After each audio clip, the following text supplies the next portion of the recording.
ইউটিউবে সাকিব আপনি লিখেছেন, জাকাত কি একসাথে আদায় করতে হবে নাকি ভেঙে ভেঙে আদায় করা যাবে বিভিন্ন সময়? জাকাত একসাথে আদায় করতে হবে, এর মানে যদি আপনি এটা বুঝিয়ে থাকেন যে আহ, যত টাকাই হোক না কেন একদিনে এক মুহূর্তে আদায় করে দিতে হবে, তাহলে সেটা সঠিক নয়। অর্থাৎ এভাবে দিতে হবে না। তবে জাকাত আপনি কাউন্ট করেছেন, কাউন্ট করার পর বিলম্ব না করে যত দ্রুত তার সাথে সম্ভব আপনি জাকাত দিয়ে শেষ করবেন, এটি হলো কর্তব্য।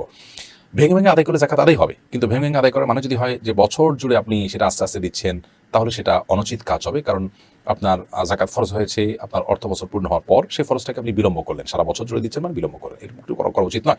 পরশুটাকে যত দ্রুততার সাথে সম্ভব দিবেন আপনি, সেটা এক সপ্তাহ হতে পারে, 10 দিন হতে পারে, 20 দিন হতে পারে, 1 মাস হতে পারে, বড় জোর আপনি যৌক্তিক সময়ের মধ্যে দিয়ে দিবেন। আপনি অহেতুক টাকাটা আটকে রাখলেন এবং সেটা আপনি অপেক্ষা থাকলেন যে 6 মাস পরে আমি কাউকে পাবো তারপর দিব, 8 মাস পরে কাউকে পাবো তাকে দিব, এরকম করাটা অনুচিত। নুর ইসলাম আপনি লিখেছেন, আমার ক্যাশ টাকা নেই, তবে আমার নিজ নামে চাষের জমি আছে প্রায় 3 একর, এই জমিতে কি জাকাত আসবে? ভাই নুর ইসলাম, ক্যাশ টাকা না থাকুক কিন্তু আপনার নিজের নামে চাষের জমি যদি থাকে, তাহলে সেক্ষেত্রে চাষের জমির ফসলটা যদি আপনার জাকাতের নেশাব পরিমাণ হয়, 25 মণ হয়, এবং ফসলের উপর জাকাত আসার যে শর্ত সেটি পাওয়া যায়, তাহলে সেক্ষেত্রে সেটা জাকাত আপনি দিবেন, ফসলের জাকাত।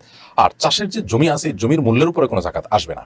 আর যদি জমি থাকে আপনার রিয়েল এস্টেট বিজনেস টাইপ জমি, অর্থাৎ যে জমি আপনি কেনা বেচার কাজ করেন, তাহলে সেটা ব্যবসার পণ্য হিসাবে গণ্য হবে। যেটা কেনা হয়েছে বিক্রি করার উদ্দেশ্যে, সেটা ব্যবসার পণ্য, ব্যবসার মাল হিসাবে ধরা হবে, এবং সে ভিত্তিতে তার জাকাত আপনাকে দিতে হবে, তার মূল্যের উপর জাকাত আপনাকে দিতে হবে।